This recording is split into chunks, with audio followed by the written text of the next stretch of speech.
जीवन हमें एक मौका देता है, इसलिए जब भी सही कॉलेज चुनने का समय आए तो सिर्फ मंगलायतन यूनिवर्सिटी आपके बेहतरीन भविष्य और सर्वांगीण विकास के लिए। आपको याद होगा, डोनाल्ड ट्रंप ने चुनाव जीतने के बाद से ही अमेरिका में दूसरे देशों से इंपोर्ट होने वाले प्रोडक्ट्स पर टैक्स बढ़ाने की धमकी देना शुरू कर दी थी।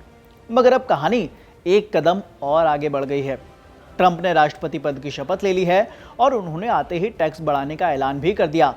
मगर खबर तो यह है कि ट्रंप ने सबसे ज्यादा यानी कि 100% तक आयात शुल्क ब्रिक्स देशों यानी कि ब्राजील, रूस, भारत, चीन और दक्षिण अफ्रीका पर लगाने की धमकी दी है।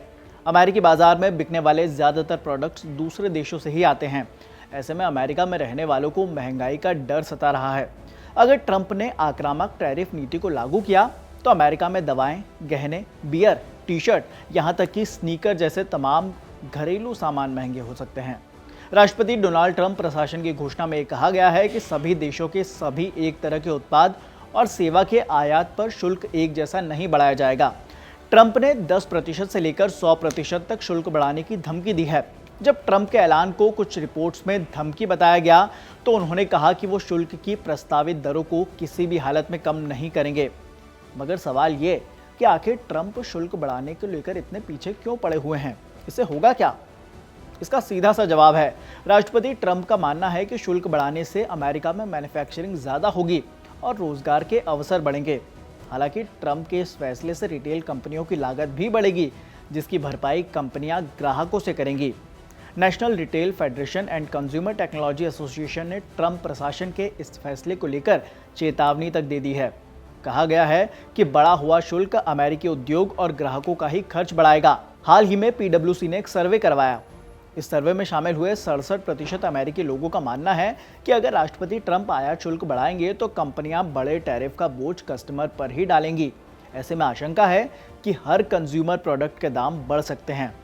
असर हर घर और बिजनेस पर होगा। बच्चों के खिलौने से लेकर गहने, कपड़े, कार, जूते, इलेक्ट्रॉनिक्स, यहाँ तक कि चॉकलेट, फल, सब्जियां समेत घरेलू सामान और खाद्य उत्पाद की कीमत 1.5 गुना तक बढ़ सकती है। ये देखते हुए भी ट्रंप अचानक कोई बड़ा फैसला नहीं लेंगे, इसकी आशंका कम ही है। PwC की सर्वे रिपोर्ट से पता चला है कि 45% अमेरिकी लोग 10% तक शुल्क बढ़ाने का समर्थन कर रहे हैं। वहीं 33% 20% तक टैरिफ लगाने के लेकर सहमत हैं। जब चीन को लेकर सवाल किए गए तो 1/3 अमेरिकी 60% टैक्स लगाए जाने के पक्ष में है। इससे साफ है कि अमेरिका के लोगों में चीन को लेकर खास नाराजगी है। ऐसे में इस बात के कयास लगाए जा रहे हैं कि ट्रंप जनता की भावनाओं का फायदा उठा सकते हैं। राष्ट्रपति ट्रंप किस देश पर कितना शुल्क लगाएंगे, इसको लेकर अभी तक कुछ भी साफ नहीं हो पाया है। इसके बावजूद कंपनियों में टैरिफ पर चर्चा हो रही है। कंपनियां किसी भी सिचुएशन से निपटने की तैयारी करने में जुट गई हैं। तैयारी में कीमत बढ़ाने के बाद बिक्री बढ़ाने की स्ट्रेटेजी तक शामिल है। फिलहाल के लिए इस खबर में इतना ही। देश और दुनिया के तमाम अपडेट्स के लिए आप देखते रहिए दैनिक जागरण।